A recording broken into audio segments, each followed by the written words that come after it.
स्वागत है मित्रों आप सभी का। मित्रों, आज इस 86वें एपिसोड में हम कुछ ऊर्जा के कुछ तथ्यों पर चर्चा करेंगे। आइए इससे पहले एक नए सद्वाक्य से इस एपिसोड की शुरुआत करते हैं। दुनिया का हर शौक पाला नहीं जाता, दुनिया का हर शौक पाला नहीं जाता, कांच के खिलौनों को हवा में उछाला नहीं जाता, कांच के खिलौनों को हवा में उछाला नहीं जाता। मेहनत करने से मुश्किलें हो जाती हैं आसान, मेहनत करने से मुश्किलें हो जाती हैं आसान, क्योंकि हर काम तकदीर पर टाला नहीं जाता, क्योंकि हर काम तकदीर पर टाला नहीं जाता। सादर नमस्कार मित्रों, आप सुन रहे हैं बेसिक साइंस लर्निंग और हम बात कर रहे हैं विज्ञान के कक्षा 7 की इकाई 15 ऊर्जा के बारे में। भाग 1 में हमने कुछ बिंदुओं पर चर्चा की थी। हमने भाग 1 में यांत्रिक ऊर्जा तथा उसके प्रकार, गतिज ऊर्जा तथा स्थितिज ऊर्जा के बारे में चर्चा किया था। हमने यह बताया था कि जो ऊर्जा संचित होती है उसे हम स्थितिज ऊर्जा कहते हैं और जो ऊर्जा गति के कारण होती है उसे हम गतिज ऊर्जा कहते हैं।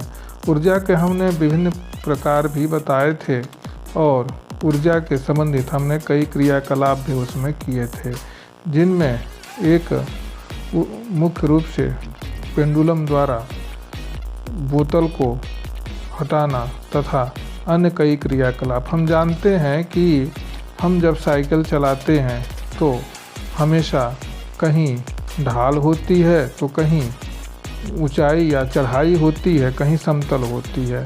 तो जब हम चढ़ाई चढ़ते हैं तो उस समय हमको ज़्यादा ऊर्जा की आवश्यकता होती है, जबकि समतल पर हमको कम ऊर्जा की आवश्यकता होती है। जबकि हम ढलान पर साइकिल चलाते हैं तो उसमें सबसे कम ऊर्जा खर्च होती है। इस प्रकार ऊर्जा हमारी खर्च होती है। लेकिन ऊर्जा चूँकि गतिज ऊर्जा और स्थितिज ऊर्जा दोनों रूपों में होती है, तो दोनों रूप एक दूसरे में बदलते रहते हैं। इस प्रकार हम किसी वस्तु को यदि या पत्थर को एक स्थान से दूसरे स्थान तक हटाते हैं तो भी हमारी संचित ऊर्जा जो खर्च होती है वह पत्थर को हटाने में उपयोग हो जाती है। अर्थात हम कह सकते हैं कि ऊर्जा एक स्थान से दूसरे स्थान पर हमारी रूपांतरित हो जाती है। आज हम ऊर्जा रूपांतरण के कुछ बिंदुओं पर चर्चा करेंगे। जैसा कि हम जानते हैं कि ऊर्जा का एक रूप से दूसरे रूप में परिवर्तन हो जाता है, जिसे हम ऊर्जा का रूपांतरण कहते हैं। हम अपने आसपास कई ऐसे उदाहरण देखे हैं जिसमें ऊर्जा का रूपांतरण होता है, जैसे विद्युत ऊर्जा का प्रकाश ऊर्जा या ऊष्मा ऊर्जा में रूपांतरण, गतिज ऊर्जा का स्थितिज ऊर्जा में रूपांतरण या स्थितिज ऊर्जा का गतिज ऊर्जा में रूपांतरण। आइए हम इस प्रकार से कई ऐसे क्रियाकलाप हमने देखे हैं। या जब गाड़ी चलती है तो स्थितिज ऊर्जा से गतिज ऊर्जा में रूपांतरण, अर्थात जब विराम अवस्था से गति अवस्था में चलती है तो वह पूरी ऊर्जा स्थितिज ऊर्जा से गतिज ऊर्जा में परिवर्तित हो जाती है। उसी प्रकार जब हम बाल ऊपर से छोड़ते हैं तो भी स्थितिज ऊर्जा, जब बाल में गति होती है तो वह स्थितिज ऊर्जा गति ऊर्जा में परिवर्तित हो जाती है। इस प्रकार गतिज ऊर्जा का स्थितिज ऊर्जा में परिवर्तन एक प्रकार का ऊर्जा का रूपांतरण है। तो आज हम गतिज ऊर्जा का स्थितिज ऊर्जा में तथा स्थितिज ऊर्जा में का गतिज ऊर्जा में रूपांतरण किस प्रकार होता है इसके बारे में हम बात करेंगे और उससे संबंधित एक क्रियाकलाप करेंगे। आइए हम ऐसे ही एक क्रियाकलाप करते हैं। हम क्या करते हैं, लगभग 1 मीटर लंबा ऐंठन रहित मजबूत धागा लेते हैं। इसके एक सिरे पर लोहे की गोली बांधते हैं।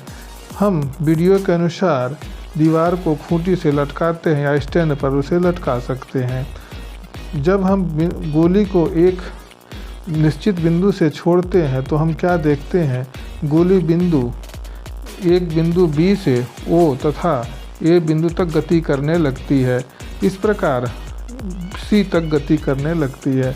इसी प्रकार गोली की चाल बढ़ने लगती है तथा इसकी ऊंचाई मेज के तल के सापेक्ष कम होने लगती है। गोली की स्थितिज ऊर्जा गतिज ऊर्जा में बदलने लगती है। बिंदु B पर संपूर्ण स्थितिज ऊर्जा गतिज ऊर्जा में परिवर्तित हो जाती है, उसी प्रकार बिंदु O पर पूरी स्थितिज ऊर्जा गतिज ऊर्जा में परिवर्तित हो जाती है और बिंदु B और C पर पूरी गतिज ऊर्जा स्थितिज ऊर्जा में परिवर्तित हो जाती है। इससे क्या होता है कि बिंदु O पर चाल सबसे अधिक हो जाती है और बिंदु B और C पर चाल स्थितिज ऊर्जा के कारण सबसे कम हो जाती है या बिल्कुल जीरो हो जाती है। सतह से ऊपर जाने के कारण स्थितिज ऊर्जा बढ़ने लगती है। बिंदु C और B पर गोली क्षण भर के लिए ठहरती है। इस समय गोली की संपूर्ण गतिज ऊर्जा स्थितिज ऊर्जा में परिवर्तित हो जाती है। इस प्रकार यह प्रक्रिया चलती रहती है। यह प्रक्रिया हम स्टैंड में भी बांध करके कर सकते हैं कि स्टैंड पर हम कार की सहायता से एक धागा बांधते हैं और उसमें एक गोली लटकाते हैं और उसके बाद हम उसको पेंडुलम की तरह उसे घुमाते हैं। क्या देखते हैं कि बिंदु A और C पर पूरी गतिज ऊर्जा स्थितिज ऊर्जा में परिवर्तित हो जाती है और बिंदु B पर जो गतिज ऊर्जा होती है स्थितिज ऊर्जा पूरी तरह से गतिज ऊर्जा में परिवर्तित हो जाती है। अर्थात हम कह सकते हैं कि जो गोली है, जहाँ पर गोली की चाल सबसे अधिक होगी वहाँ गतिज ऊर्जा सबसे अधिक होगा और जहाँ गोली की चाल सबसे कम या विराम स्थिति में आ जाती है वहाँ पर गतिज ऊर्जा पूरी तरह से स्थितिज ऊर्जा में परिवर्तित हो जाती है। यह क्रियाकलाप हम प्रयोगशाला में भी कर सकते हैं, घर पर भी कर सकते हैं और अन्य जगह भी हम इसके उदाहरण देखते हैं।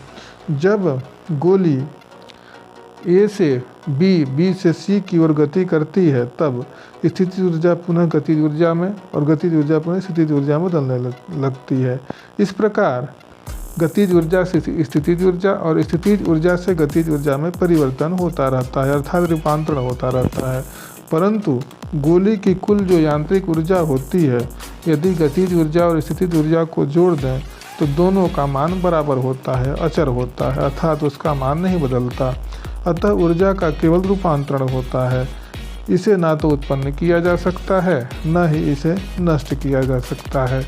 अर्थात ऊर्जा को हम कभी नष्ट नहीं कर सकते और न ही उत्पन्न कर सकते हैं, बल्कि हम एक रूप से दूसरे रूप में उसे बदल सकते हैं। तो यह ऊर्जा का रूपांतरण है। इस प्रकार हम कह सकते हैं कि ऊर्जा का न तो उत्पन्न किया जा सकता है न ही ऊर्जा नष्ट किया जा सकता है, जिसे हम ऊर्जा का संरक्षण कहते हैं। इसी प्रकार जब हम किसी पत्थर को ढकेलते हैं तो हमारी पूरी गतिज ऊर्जा होती है पत्थर में स्थानांतरित हो जाती है और पत्थर ढुलकने लगता है। इसी प्रकार विराम अवस्था में कोई गाड़ी जब ढाल की ओर चलती है तो पुनः वह गतिज ऊर्जा में परिवर्तित हो जाती है, अर्थात ऊर्जा का एक रूप से दूसरे रूप में स्थानांतरण हो जाता है। यही प्रक्रिया बाल को गिराने में, फुटबॉल को किक मारने में या एक बाल जब हम दूसरे किसी को बाल फेंकते हैं तब भी यह स्थिति होती है, या ऊंचाई से हम कोई बाल गिराते हैं तब भी जो स्थितिज ऊर्जा होती है वह गतिज ऊर्जा में परिवर्तित हो जाती है। इस प्रकार ऊर्जा का रूपांतरण के कई सारे उदाहरण हैं। या हम एक रबर की बैंड लेते हैं, उसको हम क्या करते हैं, खींचते हैं, उसमें भी स्थितिज ऊर्जा गतिज ऊर्जा में परिवर्तित हो जाती है। इस प्रकार हम कह सकते हैं कि हमारे सामने ढेरों सारे ऐसे उदाहरण हैं जो प्रतिदिन हम दैनिक क्रियाकलाप में ऐसे कई कार्य करते हैं जिनका गतिज ऊर्जा से स्थितिज ऊर्जा में और स्थितिज ऊर्जा से गतिज ऊर्जा में परिवर्तन होता रहता है, किंतु यांत्रिक ऊर्जा दोनों की स्थिर या अचर रहती है, अर्थात गतिज ऊर्जा और स्थितिज ऊर्जा दोनों का मान बराबर होता है। कहने का मतलब यह है कि दोनों को जोड़ दिया जाए तो बिल्कुल जो मान होगा वह एक निश्चित रहेगा। यही प्रक्रिया स्केटिंग वाले भी कर सकते हैं, जो गतिज ऊर्जा को मुड़ने में उसका प्रयोग करते हैं। इसी प्रकार कई ऐसे उदाहरण हैं, या जो वेट लिफ्टर होते हैं वे भी यही क्रियाकलाप करते हैं। तो ऐसे ढेर सारे कई उदाहरण ऐसे हैं। या कोई बाल हम जब किक करते हैं या फेंकते हैं तब भी स्थितिज ऊर्जा का गतिज ऊर्जा और गतिज ऊर्जा का स्थितिज ऊर्जा में परिवर्तन होता है। लोलक के बारे में तो हमने पहले बताया ही है किस तरह से ऊर्जा का परिवर्तन होता है। तो मित्रों, ये ढेर सारे ऐसे उदाहरण हैं जिनका एक ऊर्जा से दूसरे ऊर्जा में परिवर्तन होता रहता है। तो मित्रों, हम कह सकते हैं कि ऊर्जा न तो उत्पन्न किया जा सकता है न ही नष्ट किया जा सकता है। इसे हम ऊर्जा के संरक्षण का नियम कहते हैं। यह एक सार्वभौमिक तथ्य है। तो मित्रों, आज के इस एपिसोड में बस इतना ही। अगले एपिसोड में हम फिर मिलेंगे। तब तक के लिए धन्यवाद।